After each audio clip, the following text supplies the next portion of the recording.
বাসায় উনি নামাজ পড়তেছিল, মাগরিবের নামাজ কেবল বসছে, তো দরজা নক করছে। আমি ভাবছি আমার ছেলে আসছে, তো দরজা খুলছি। পরে 20 থেকে 25 জন আমার বাসায় ঢুকছে, মানে আমাকে ধাক্কা মেরে এক কথা ফেলে দেওয়ার মতনই।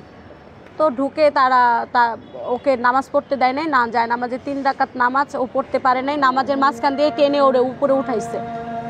তো আমি তখন কান্নাকাটি করতেছিলাম, স্বাভাবিক আমার হাজবেন্ডকে নিয়ে যাচ্ছে, আমি জোরাজোরি করতেছিলাম, আমার হাজবেন্ডকে ধরছি দেখে আমার হাত মোচড় দিয়েও ধরছে এক অফিসার। এখন তারা বলছে তারা অফিসার, পুলিশের লোক। এখন আমি জানি না তারা আদৌ কি পুলিশ না কি, আমি কিছুই জানি না। তারা তো খুব খারাপ ব্যবহার করছে প্রত্যেকের সাথে, মানে আমার সাথে। আমার বাচ্চাগুলো ঘরে ছিল, আমার বাচ্চারা ভয় পেয়ে গেছে।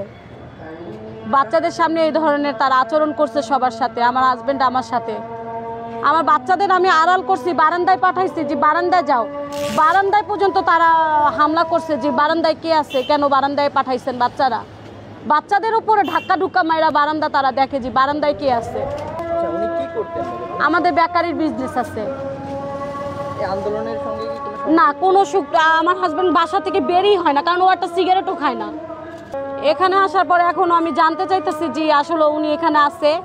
আমি বললাম যদি থাকে একটু মেডিসিন যাতে দেওয়া হয়, উনি প্রেশারে মেডিসিন পায়, ওনার নিউরো সমস্যা আছে, ওনার অনেক প্রবলেম আছে। বললাম যে একটু মেডিসিনগুলো যাতে দেওয়ার ব্যবস্থা, কিন্তু কেউ কোনো রকমভাবে সাহায্য করলো না। খুবই খারাপ, আমার গায়ে হাত দিছে, আমাকে ধাক্কা মারছে, কিন্তু কোনো মহিলা ছিল না। আমার হাজবেন্ডকে টেনে নিয়ে যায়, স্বাভাবিক আমি ধরবো, আমি ঠেকাবো। আপনার ওয়াইফকে কেউ মারলে আপনি ধরবেন, এটাই তো নিয়ম।